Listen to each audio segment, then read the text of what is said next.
그 소음과 진동에 대해서 저번 시간에 이어서 해보도록 하겠습니다. 소음, 진동 영향 범위에 대해서 하고 있죠.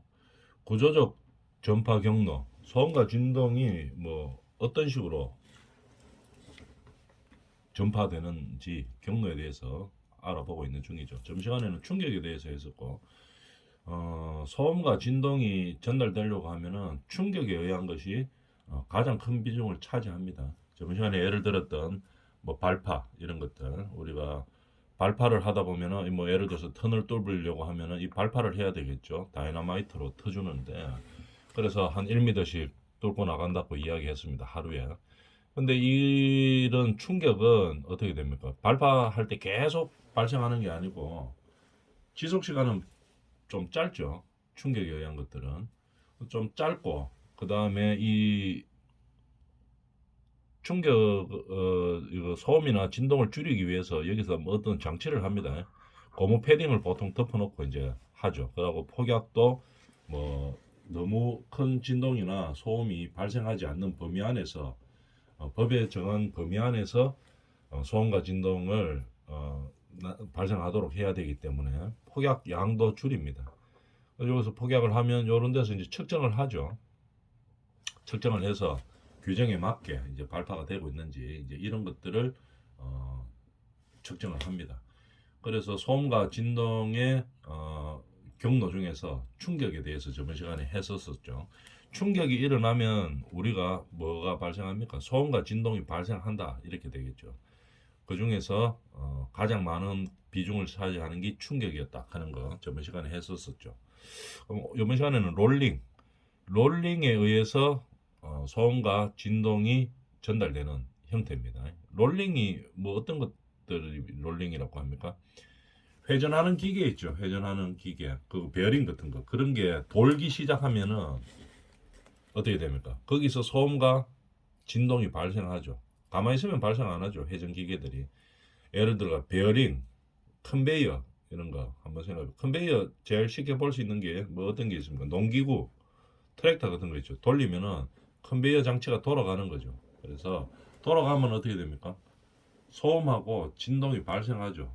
근데 농기구는 조그마니까 뭐 소음과 진동이 작을 거고, 크면 어떻게 됩니까? 공장에서 돌아가는 거. 뭐 우리가 저거 뭐 뭐야 이거 암 같은 걸 깨가지고 배달하는 컨베이어 벨트 큰 것들 있죠. 뭐 이런 것들에서는 소음 진동이 훨씬 더 크겠죠. 공장에서 이동시키기 위해서 뭐 돌리는 컨베이어 장치들 이런 것들은 돌아가면 일단 뭐가 됩니까? 소음과 진동이 많이 발생합니다. 또 레일도 마찬가지겠죠. 어떤 뭐 필요에 의해서 장비를 또는 뭐 자재를 이동시키기 위해서 레일을 돌린다 이렇게 되면은 롤링이 생기는 거겠죠. 그죠? 회전하면서 마찰되는 부분이 생기는 거죠. 그게 롤링이죠. 롤링에 의해서 소음이 발생하게 되는 겁니다. 근데 이 소음의 크기를 가만히 한번 생각해 봅니다.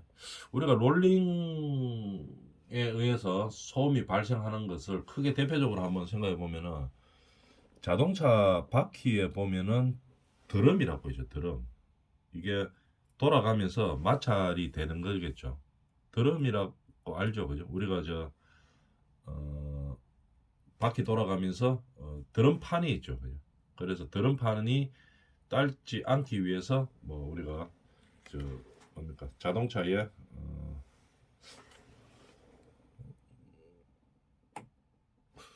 우리가 이제 마찰력이 일어나는 거죠. 그런 게 롤링이죠. 근데 드럼판을 가만히 보면 어떻게 됩니까? 우리가 자동차 뭐 바퀴 이, 이 수리할 때 이렇게 한번 보면 볼 수 있죠. 드럼판을 보면 깨끗합니다. 그죠?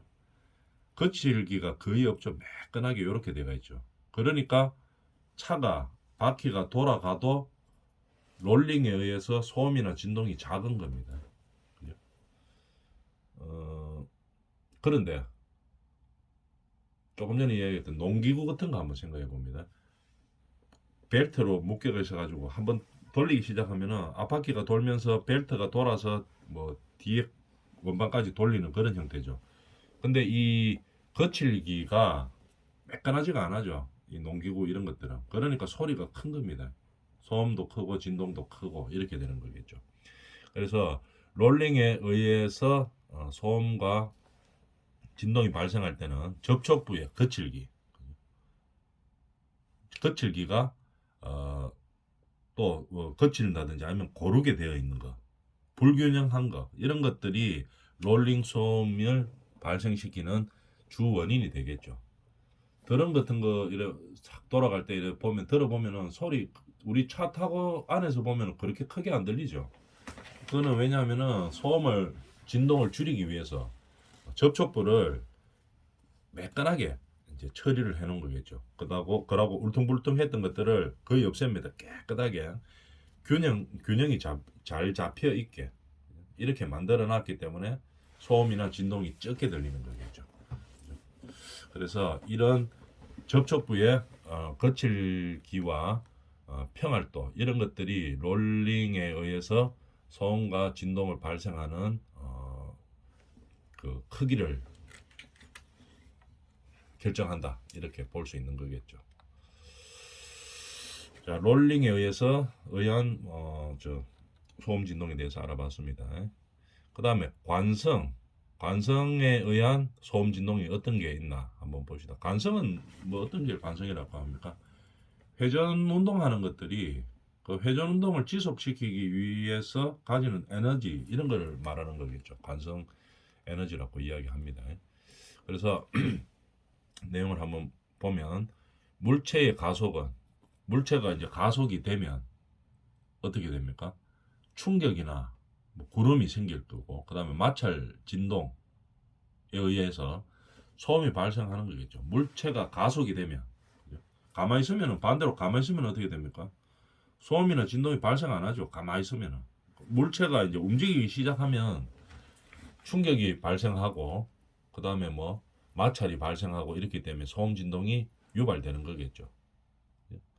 그래서 관성 에너지도 마찬가지입니다. 회전 운동을 하는 것들은 어떻게 회전 운동을 하면 움직이기 시작하면서 소음과 진동이 발생한다는 얘기겠죠.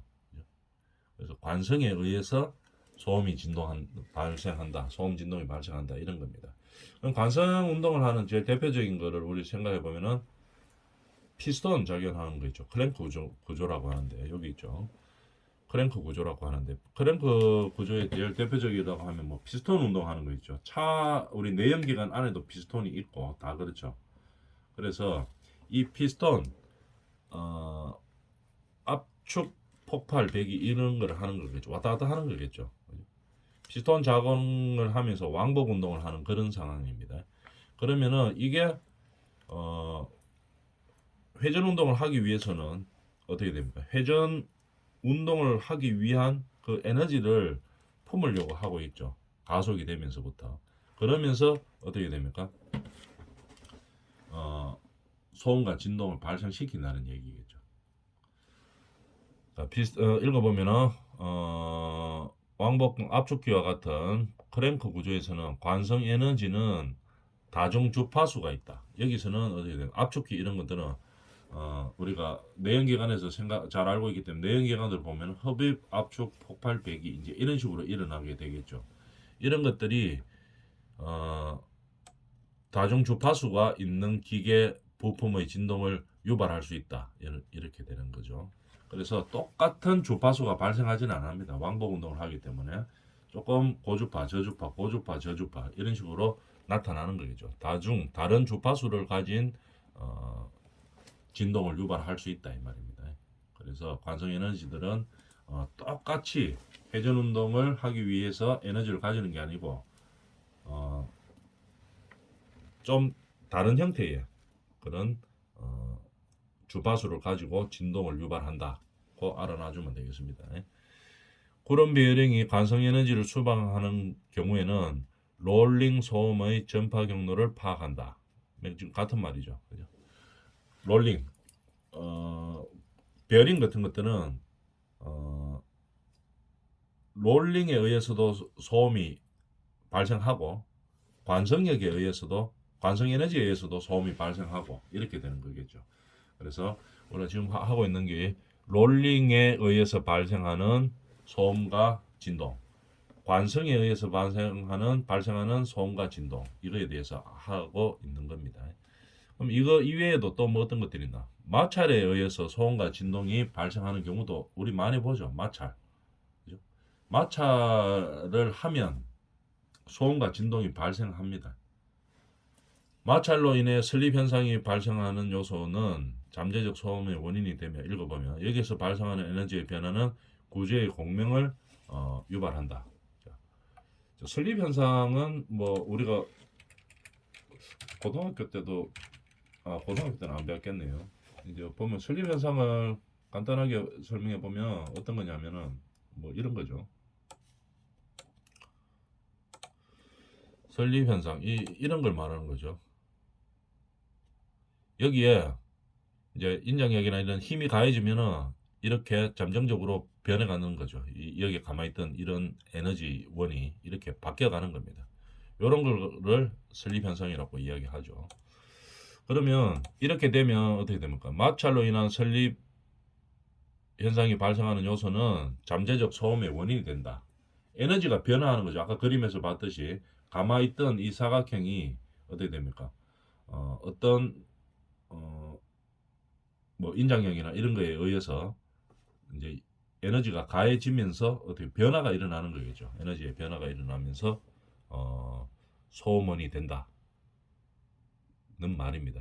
이 말이 좀 어렵죠. 그러면은 쉽게 말해가 어떤 형태이냐 하면은 마찰이 되면서 뭐 회전이 돌든 아니면은 뭐 압축을 하든 간에 마찰이 발생하면은 소음이 발생하는 겁니다. 그런데 중요한 것은 재질에 따라서 또는 표면 거칠기에 따라서 아니면 윤활유를 어떻게 영향을 받냐에 따라서 소음이나 진동이 다르게 나타나죠.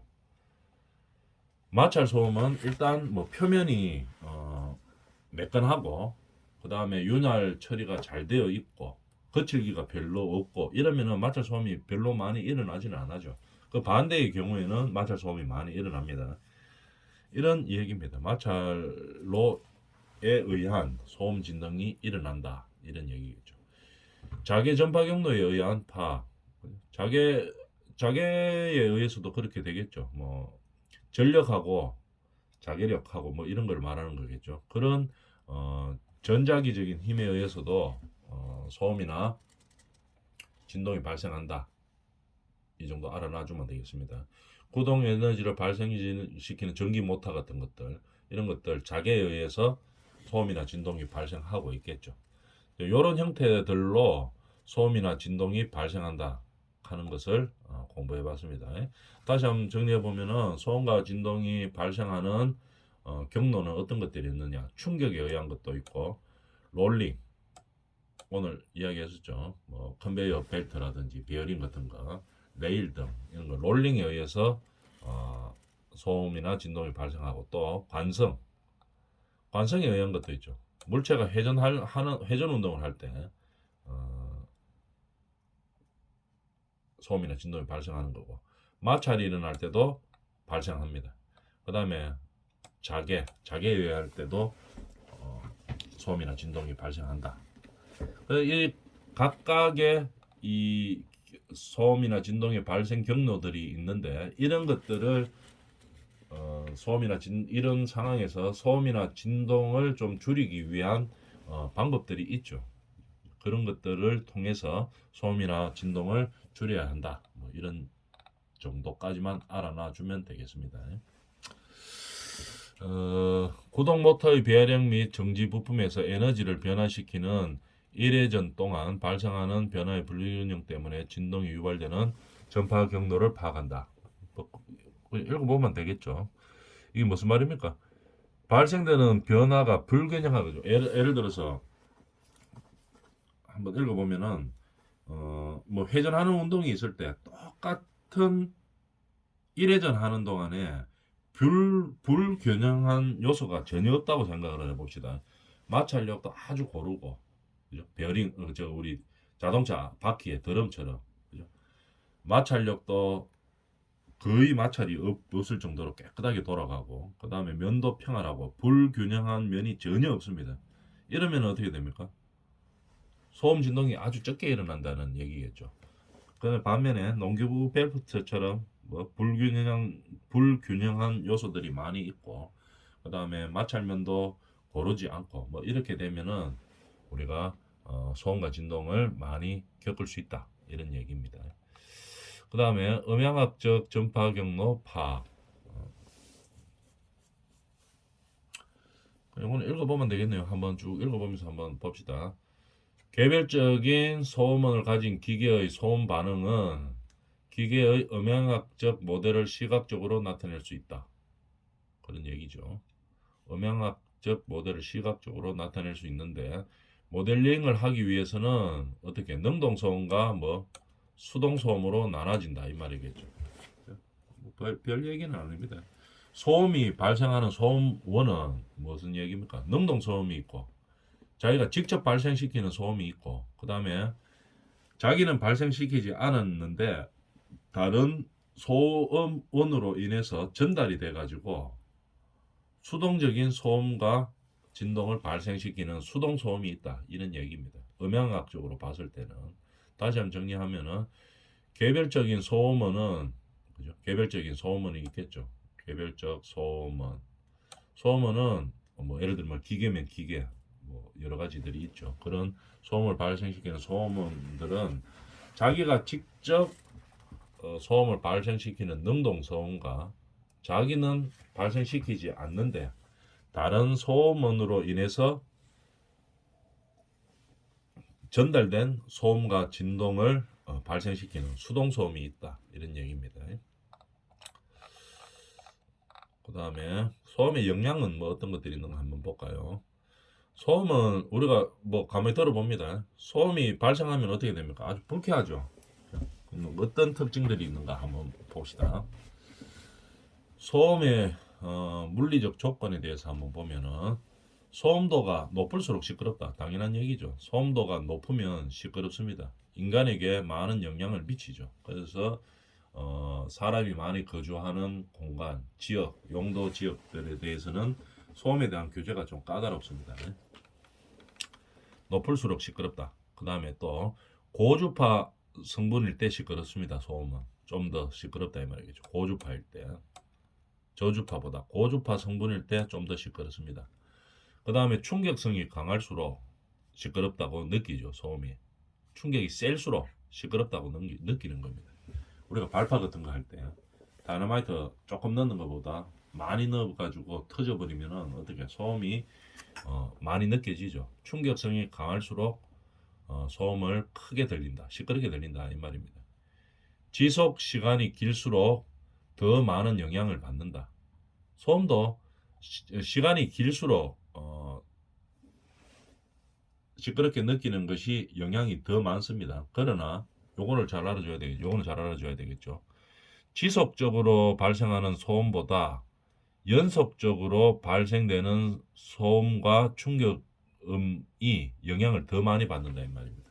지속적으로 쭉 나오는 것보다 연속적으로 반복되는 거, 났다가 좀 있다 반복되는 거, 이게 영향이 더 많다, 이 말입니다.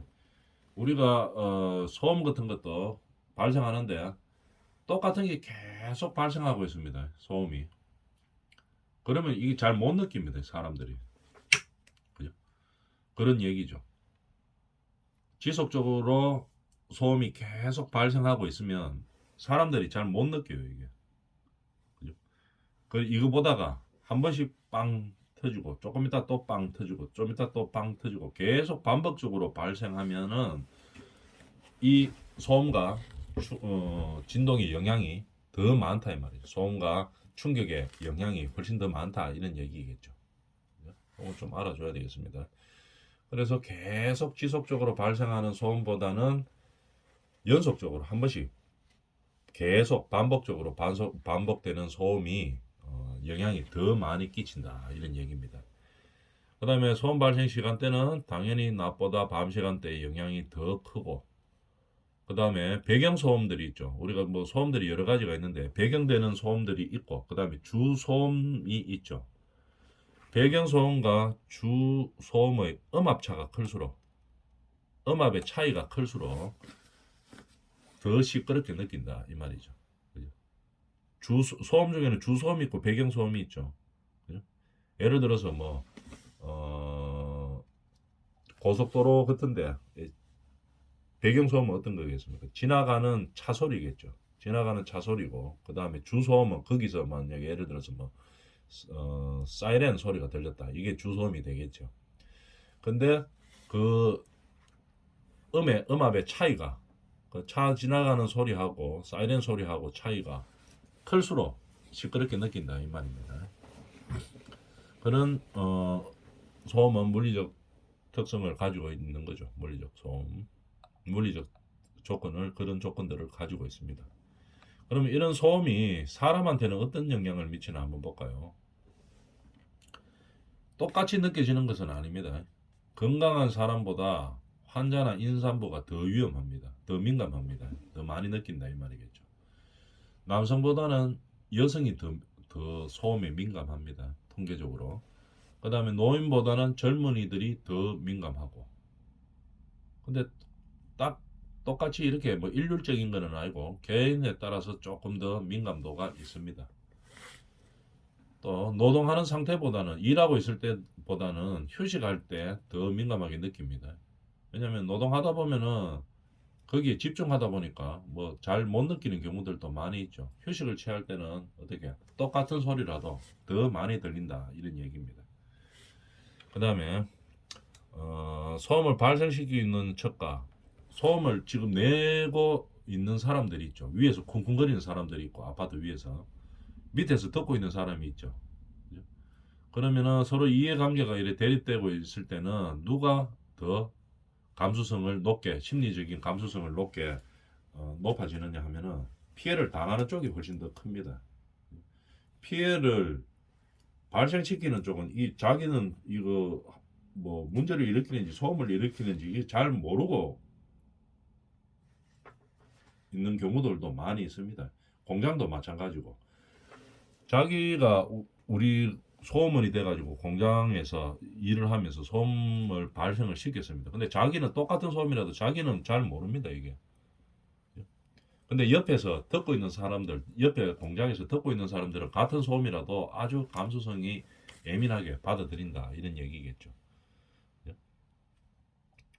소음 발생으로 인한 반응을 한번 볼까요? 반응은 놀람, 깜짝 놀래죠. 소음을 발생하면. 그다음 시끄러움, 그다음에 대화 방해, 그죠? 텔레비 보는데 청지 방해, 독서 방해 등의 다양한 형태로 나타나는 거죠. 한 가지 형태로 나타나는 게 아니고 복합적인 형태로 나타난다 이런 얘기입니다. 소음 발생에 대한 반응은. 근데 소음이 이제 이게 계속 지속되면 어떻게 됩니까? 아주 스트레스 받죠. 그래서 윗집에서 만약에 쿵쿵거리는 사람들이 있다. 이러면 층간소음 이런 것들이 발생하면은 계속 이게 누적되면은 심리적으로 아주 불안해요. 스트레스도 많이 받고 집중력도 저하되고. 그래서 한번 쿵쿵거리기 시작하면은 어떻게 그 다음에 또 들으면 이게 심리적으로 아주 불안합니다. 처음 들었을 때보다 훨씬 더 불안하죠. 그런 유형들이 사람은 소음에 대해서 나타낸다 이런 얘기입니다. 그다음 수면 방해도 유발하고 계속 발생 시 정신적, 육체적 고통을 느낀다 이런 얘기겠죠. 그다음에 소음에 의한 학습, 작업 능률에 미치는 영향을 한번 볼까요? 소음이 발생하면은 어떤 정도 수치에서 문제가 되는가 한번 봅시다. 불규칙한 폭발음은 일정한 소음보다 더 위해하는 거죠. 불규칙한 폭발음이 일정한 소음보다 더 위해합니다. 그죠? 90데시벨 이하라도 때때로 작업을 방해하면 일정 소음보다 더욱 유해하다 이 말이겠죠. 그렇게 크지 않더라도 소음의 그 강도가 그렇게 크지 않더라도 불규칙한 폭발음이 일정하게 나는 것보다 훨씬 더 위해한 겁니다. 그래 학습이나 작업 능률에 해되는 요소가 된다 이 말이겠죠. 1000에서 2000Hz 이상의 고주파죠. 고주파역 소음은 1000에서 2000 사이의 소음은 저주파 소음보다 어떻게 아까 위에서 했었죠. 고주파가 더 소음 영향이 크다고 이야기했죠. 1000에서 2000 사이의 고주파역이 고주파역 소음이 훨씬 더 악영향을 미칩니다. 저주파보다. 단순 작업보다 복잡한 작업이 소음에 의한 나쁜 영향을 받기가 쉽습니다. 복잡한 작업이 그죠? 복잡한 작업을 할 때 소음에 의해 나쁜 영향을 더 받기 쉽습니다. 이것도 해야 되고 저것도 해야 되는 작업을 할 때 소음 때문에 영향을 더 많이 받는다 이 말이죠. 단순히 뭐 인형 눈 붙이는 작업하는 거 있죠. 인형에 뭐 눈만 계속 붙이고 있다 이러면 소음이 좀 발생하더라도 뭐 크게 영향을 미치지는 않습니다. 근데 생각 많이 해야 되고 뭐 이것도 해야 되고 저것도 해야 되면은 영향을 많이 받는다 이 말이겠죠. 특정음이 없고 90dB를 넘지 않는 일정 소음에서도 작업을 방해하지 않는 것으로 본다. 특정음이 없고 90dB를 넘지 않는 일정 소음도는 불규칙하게 나지 않고 일정 소음도를 가지고 하는 것은 작업에 큰 방해를 하지 않는 것으로 본다고 이야기합니다. 소음은 그러니까 90dB를 넘지 않는 일정 소음이 있죠. 특정음이 없고 이러면은 큰 영향이 없다고 봐주는 기준치입니다. 소음은 작업의 총 작업량을 줄이기보다는 작업의 정밀도를 작업량에는 별 지장이 없는데 정밀도에 영향을 주어서 저하시킬 수 있습니다. 심리적, 생리적 영향뿐만 아니라 작업 능률에도 영향을 미치는 거죠. 작업 능률. 이런 식으로 소음 때문에 학습이나 작업 능률에 많은 영향을 미치게 됩니다. 그래서 다른 사람들한테 우리의 소음으로 인해서 뭐 학습이나 작업 능률에 지장을 줘서는 안 되겠죠. 그래서 최대한 소음을 줄이고 진동을 줄이고 할 수 있는 방향으로 우리는 일을 해야 된다는 얘기입니다. 이번 시간 여기까지 합니다.